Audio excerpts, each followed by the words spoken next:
Olá, estou aqui para contar uma novidade para vocês. Sou o Rogério Queiroz, diretor da Escola de Osteopatia de Madrid, aqui no Brasil, e contar que a gente está abrindo uma nova sede da escola em Fortaleza. E é com muita alegria que eu falo de quem vai coordenar tudo isso, que é um amigo meu que fez faculdade comigo, que já é de total confiança, muitas experiências que tivemos juntos na faculdade. E quem vai estar levando isso, o fisioterapeuta Luiz Henrique Sintra, que vai se apresentar, falar um pouquinho do trabalho que ele realiza em Fortaleza. Olá pessoal, tudo bem? Eu sou o Luiz Henrique, diretor da Clínica Soma.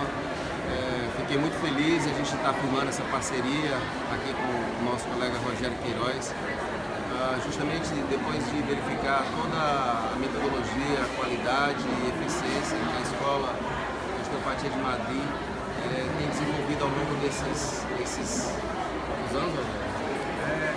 Mais de 20. Mais de 20 anos, mais de 20, tá?